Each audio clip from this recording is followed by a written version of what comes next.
Bonsoir. Merci.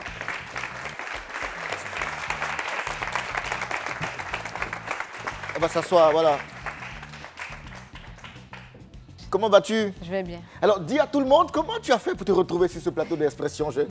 Je voudrais dire merci d'abord pour cette opportunité que vous nous offrez à participer à cette émission. Ouais.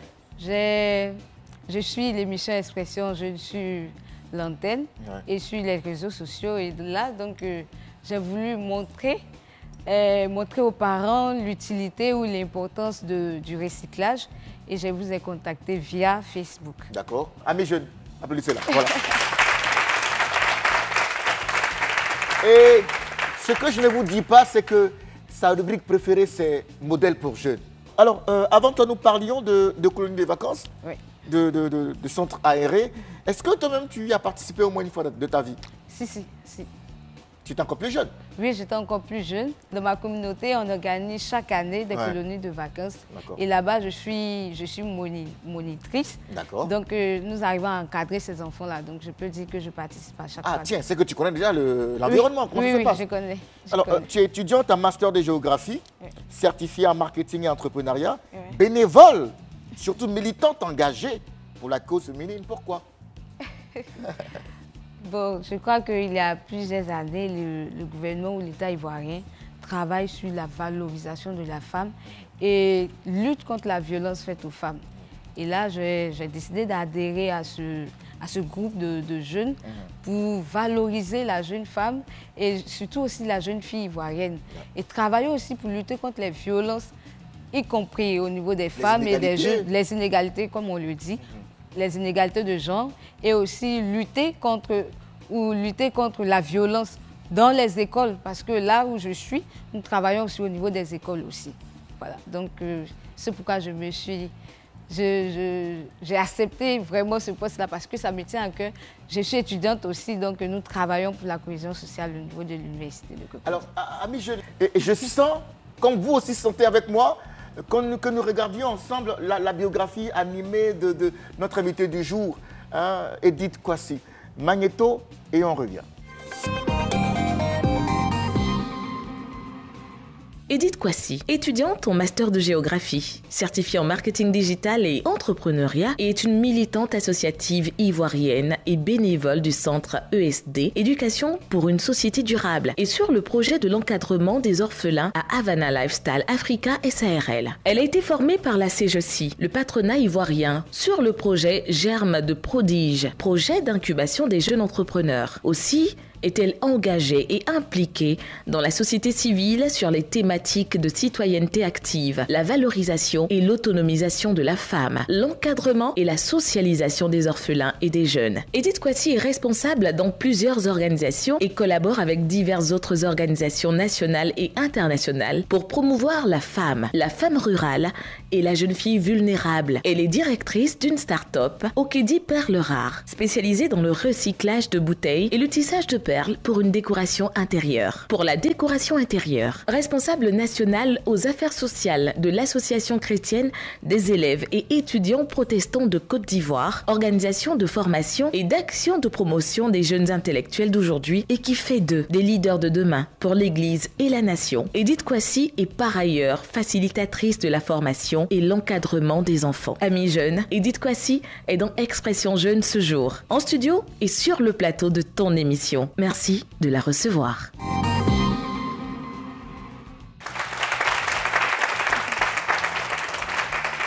Alors, Edith, tes impressions sur ce qu'on vient de voir, on t'a vu tes photos que tu nous as envoyées, mais également pas seulement ta biographie qu'on a animée. Est-ce qu'il y a des informations qui se sont ajoutées ces dernières 48 heures-là? Je peux dire qu'il y a des informations que je n'ai pas données, mais ce n'est pas maintenant. Parce que, comme je le disais, j'ai été certifiée, je suis une formation en marketing digital, en plus de la formation universitaire.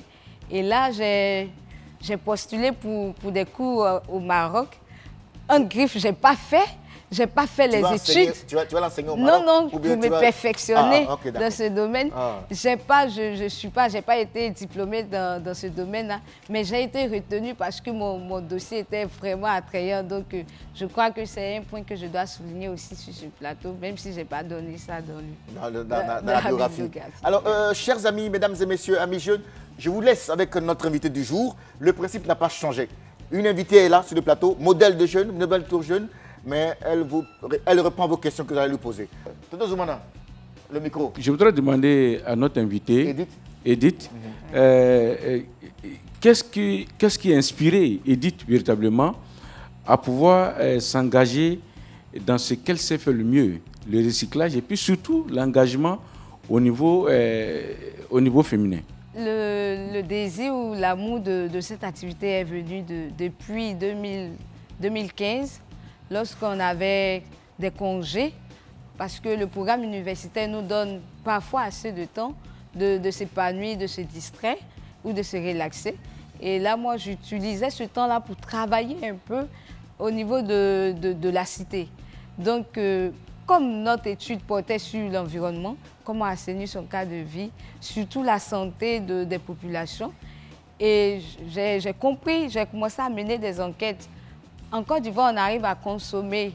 Bon, je ne dis pas que nous sommes des grands consommateurs de l'alcool, mais on peut dire que dans les cérémonies, on utilise les bouteilles de champagne, de vin et autres.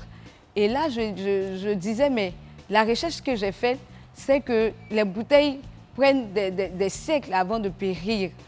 Et je me disais, mais pourquoi ne pas utiliser ces objets-là pour faire des objets de décoration, recycler ces objets pour permettre aux familles d'en bénéficier. Leur donner une deuxième vie, en fait. Une deuxième vie, comme on peut le dire. Au lieu de dégrader notre cadre de vie, on peut utiliser ces objets-là pour embellir notre environnement.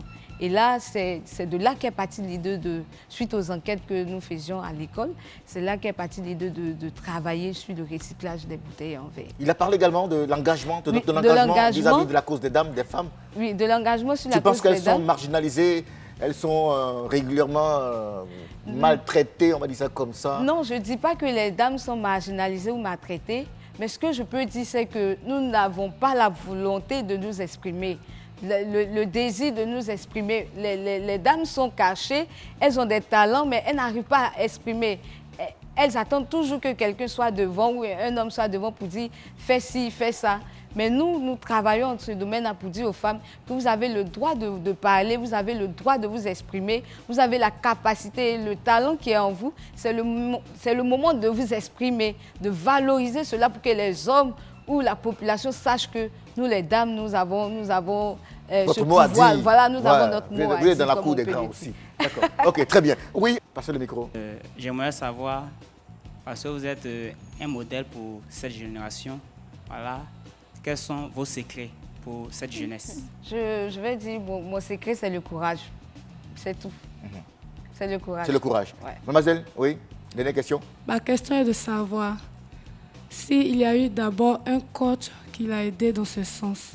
Parce que quand on arrive à l'université, c'est un autre monde. On a tendance à s'éclater. Et puis, il y a quelqu'un comme ça qui se met à l'écart après les cours pour réfléchir à ce genre de choses. Je voulais savoir s'il y a eu quelqu'un qui l'a coaché. Oui. Est-ce qu'on fait du coaching, de l'accompagnement? Je ne dis pas du coaching en premier lieu, mais j'ai un frère qui m'encourageait à grandir mon idée d'entreprendre. Et malgré les difficultés, il était toujours là pour me conseiller, de ne pas retourner en arrière.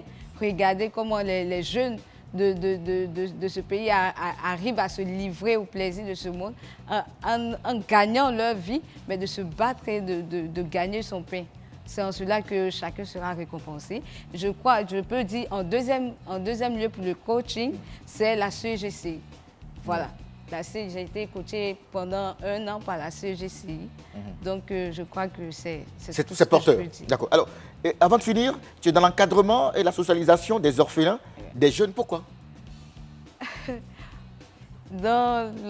Pour l'orphelinat ou bien des orphelins, je peux dire que l'activité que je mène permet aux enfants de s'exprimer, comme je l'ai dit, Et les orphelins, ils ont traversé assez de moments difficiles.